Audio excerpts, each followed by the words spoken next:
welcome to another episode of Didiri School. Hope you all are well by the grace of Almighty. গত ভিডিওতে আমি আলোচনা করেছিলাম can এবং কুডের ব্যবহার নিয়ে। তার আগের ভিডিওতে আলোচনা করেছিলাম শ্যাল এবং শুডের ব্যবহার নিয়ে। তো আজকের আলোচনার বিষয় উইল এবং would. Actually shall, should, will, would এগুলো ফিউচার টেন্সের এবং এগুলো সবই মডাল অক্সিলারি, কিন্তু এগুলোর ইউজেজ মাঝে মধ্যেই আমাদেরকে কনফিউশনে ফেলে দেয়। তো সেই কনফিউশন দূর করার জন্যই আজকে আমি নিয়ে এসেছি উইল এবং উডের ব্যবহার নিয়ে। তো আজকে আমি উইল এবং উডের ব্যবহার নিয়ে বিস্তারিত আলোচনা করব। Hope you will enjoy the class. Let's start. At first I will discuss about the use of will. Will is a auxiliary verb of future tense and it is a modal auxiliary. যেহেতু will future টেন্সের auxiliary verb, so will যদি কোনো সেন্টেন্সে থাকে সেটা অবশ্যই future টেন্সকে indicate করে, অ্যান্ড সেটা নিয়ার ফিউচারও হতে পারে, ডিস্টেন্স ফিউচারও হতে পারে। So let's see the first uses of will. Near future and distance future, অর্থাৎ নিয়ার ফিউচার এবং ডিস্টেন্স ফিউচার ইন্ডিকেট করতে উইল ইউজ করা হয়। Let's see some example. He will met today, সে আজ দেখা করবে, আজ নিয়ার অর্থাৎ খুব নিকটবর্তী। Let's see the example of distant future. They will visit Bangladesh next year, তারা আগামী বছর বাংলাদেশ ভিজিট করবে, আরো এক বছর পর, অর্থাৎ অনেক দূরের ভবিষ্যৎ। So let's see the next uses of will. Will is used to express prediction, promise, request, offer and decision. অর্থাৎ উইল কোনো কিছু প্রেডিক্ট করতে, প্রেডিক্ট মানে কি কোনো কিছু আগে থেকে বলা যে হতে পারে, পূর্বাভাস দেওয়া, কাউকে কোনো কিছু প্রমিস করা, কাউকে রিকোয়েস্ট করতে, কাউকে অফার করতে, কোনো ডিসিশন নিতে উইল ইউজ করা হয়। So let's see some example. First example is example of prediction. I think it will rain today, আমার মনে হয় আজ বৃষ্টি হতে পারে, বৃষ্টি নাও হতে পারে, বাট সে প্রেডিক্ট করছে আবহাওয়া দেখে যে বৃষ্টি হতে পারে। We will be in Jashore by 8 AM, আমরা 8টার মধ্যে, সকাল 8টার মধ্যে যশোরে থাকবো, নাও থাকতে পারি, বাট যদি গাড়ি ঠিকঠাক মতো পাই, গাড়ি ঠিকঠাক মতো পৌঁছে, তাহলে কিন্তু আমরা 8টার মধ্যে যশোরে থাকবো। এটাও কিন্তু example of prediction. Let's see the example of promise. I will call you at 9 PM, আমি রাত 9টার সময় তোমাকে কল করব। এটা কিন্তু কাউকে প্রমিস করছে কল করার জন্য, তাই তো? I will go New Market tomorrow with you, আমি তোমার সাথে কাল নিউ মার্কেটে যাব, অর্থাৎ কাউকে সে কালকে তার সাথে নিউ মার্কেটে যাবে, এটা সে প্রমিস করছে। So these are the example of promise. Let's see the example of request. Will you give your pen? Will you give your pen? তোমার কলমটা দেবে, তাকে রিকোয়েস্ট করছে তার কলমটা পাওয়ার জন্য। Will you have some money? তোমার কাছে কিছু টাকা হবে, অর্থাৎ কারোর কাছে টাকার জন্য রিকোয়েস্ট করছে। এবং এই যে উইল ইউজ করে রিকোয়েস্ট এবং অফার করছি, এটা কিন্তু ইনফর্মাল অফার অ্যান্ড রিকোয়েস্ট। এটা আমরা শুধুমাত্র ফ্রেন্ডস অ্যান্ড ফ্যামিলির মধ্যে করতে পারি, কিন্তু ফর্মালি, পলিটলি বা হামলি কাউকে রিকোয়েস্ট করতে পারি না। Let's see the example of offer. Will you have a coffee? তুমি কি একটু কফি খাবে?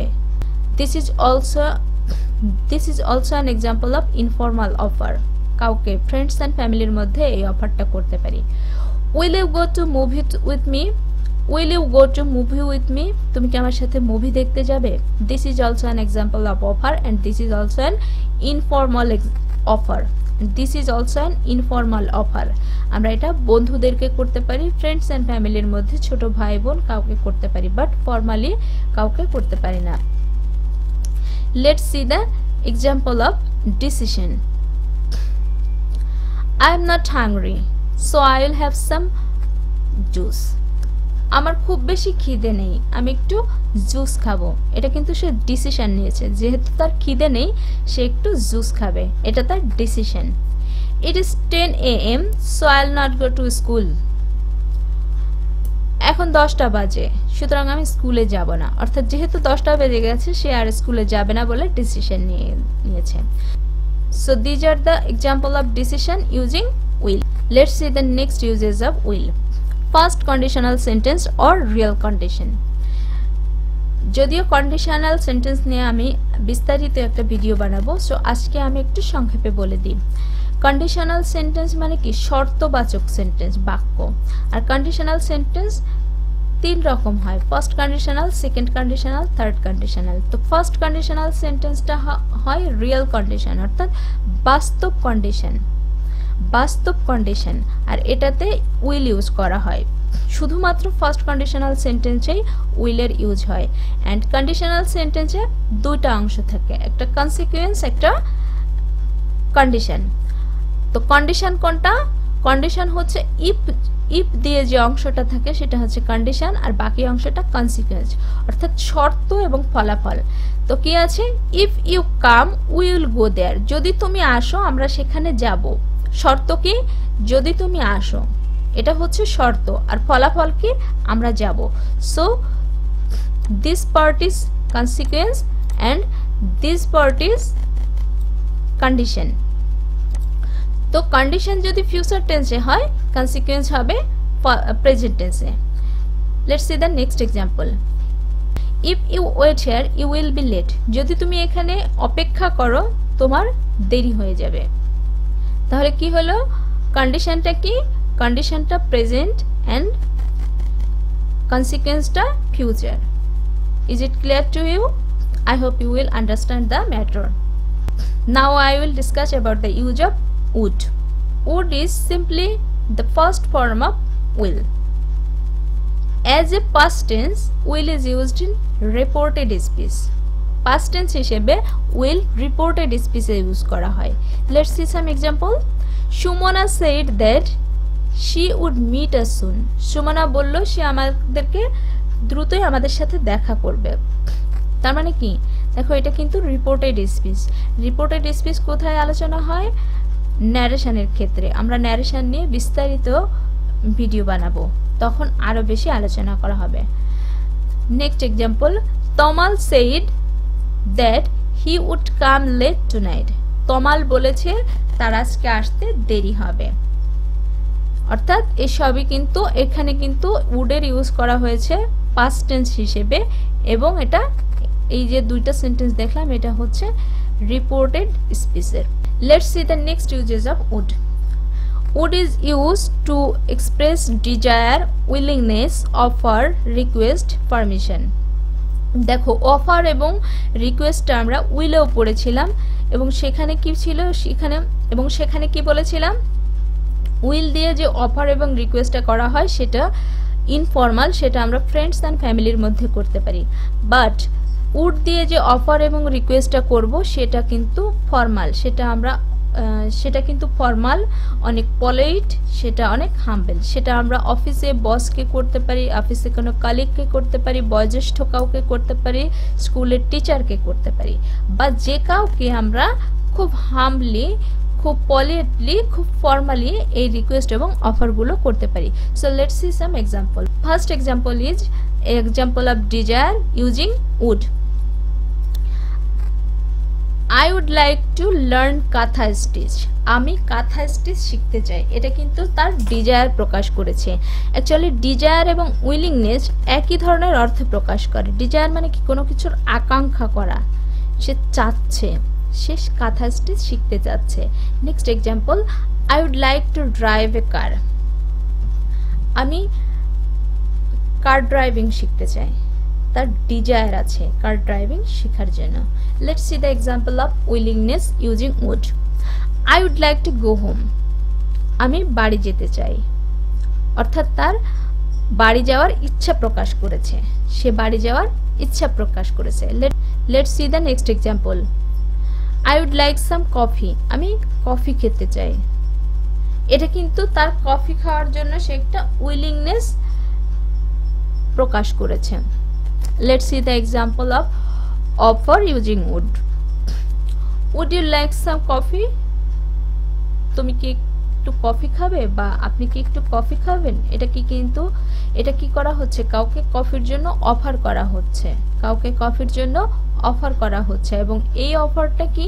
এই অফারটা কিন্তু খুব ফর্মাল অফার, খুব পলাইট অফার, খুব হাম্বল অফার।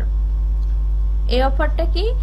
খুব formal offer or polite offer or humble offer. এবং এটা কাকে করছি? বয়োজ্যেষ্ঠ কাউকে করছি, অফিসের বসকে করতে পারছি, টিচারকে করতে পারছি, বা যে কাউকে ভদ্রতার সাথে আমরা অফার করছি। Let's see the next example. Would you go to shopping with me? আপনি কি আমার সাথে একটু শপিং এ যাবেন? এটাও কিন্তু একটা অফার। অফারও বলা যায়, এটা একটা রিকোয়েস্টও বলা যায়। Let's see the example of request using would. Would you give your book? তোমার বইটা দেবে? রিকোয়েস্ট করছে, and this is also a formal request. Next example, would you mind lend me some money? আমাকে কিছু টাকা ধার দেবে? কারো কাছে টাকা ধার যাচ্ছে, রিকোয়েস্ট করছে, and this is also an example of humble request using would. Let's see the next example. Would you mind if I left a little early today?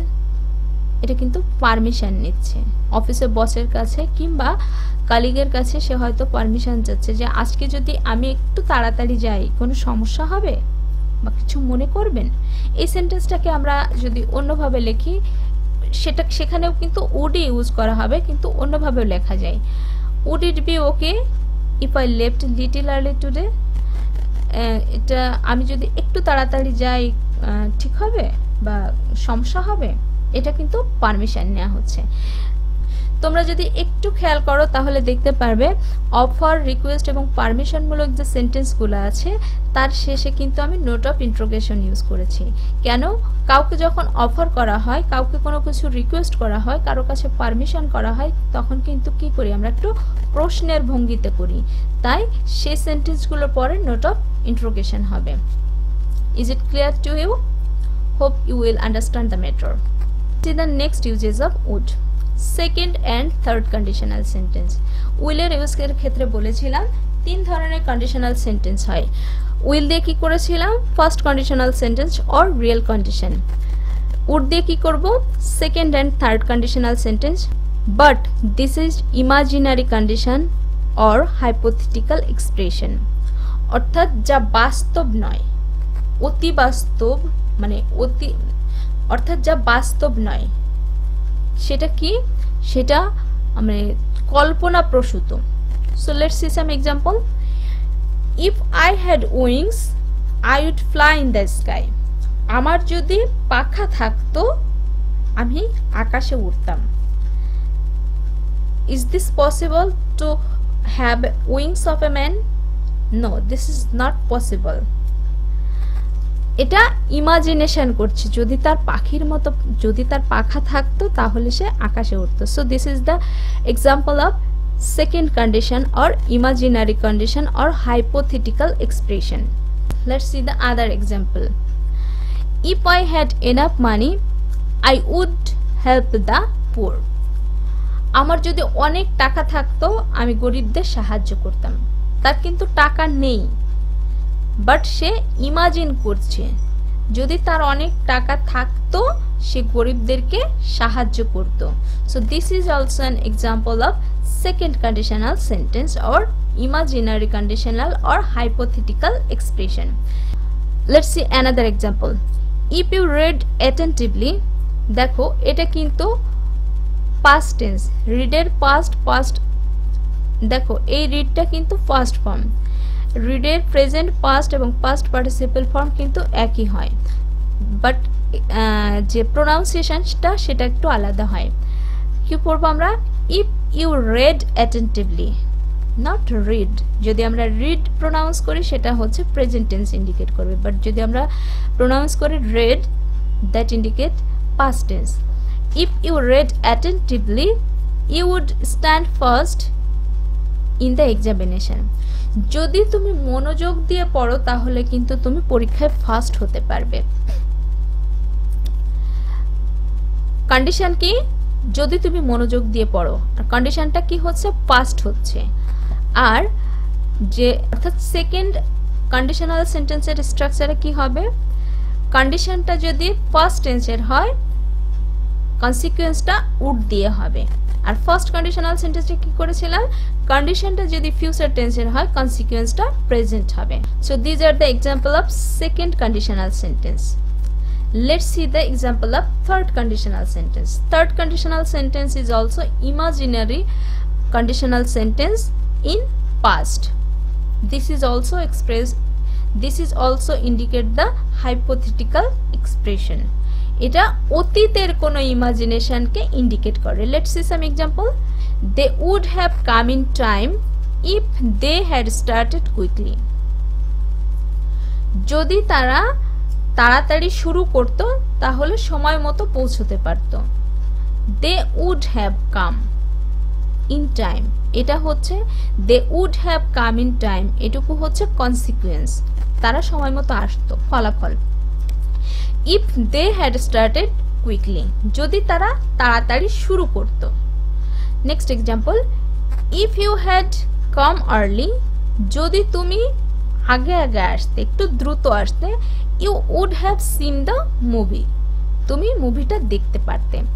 তো থার্ড কন্ডিশনাল সেন্টেন্সের স্ট্রাকচারে কি কিছু পার্থক্য আমরা দেখতে পাচ্ছি? হ্যাঁ, সেটা কি, কন্ডিশনটা যদি পাস্ট পার্টিসিপল দিয়ে হচ্ছে তাহলে কনসিকুয়েন্সটা হচ্ছে would have দিয়ে। যদি সেন্টেন্সটা এভাবে লিখতাম, if they had started quickly they would have come in time, কোনো ভুল ছিল না, অর্থাৎ কনসিকুয়েন্স আগে কন্ডিশন পরে দিলে কোনো সমস্যা নেই। Is it clear to you? I hope you will understand the matter. তো এই ছিল আজকের আলোচনা উইল এবং উডের ব্যবহার নিয়ে। আশা করি তোমরা ক্লাসটা এনজয় করেছো এবং উইল এবং উডের ব্যবহার নিয়ে যে কনফিউশন ছিল আশা করি সেটা দূর হয়ে যাবে। তারপরেও যদি কোনো প্রশ্ন থাকে কমেন্ট বক্সে লিখো, আমি চেষ্টা করব উত্তর দেওয়ার জন্য। দেখা হবে আগামী ভিডিওতে নতুন কোনো টপিকস নিয়ে। ততক্ষণ পর্যন্ত ভালো থেকো সবাই। দিদির স্কুল ইউটিউব চ্যানেল এবং ফেসবুক পেজের সাথে যুক্ত থাকার জন্য অসংখ্য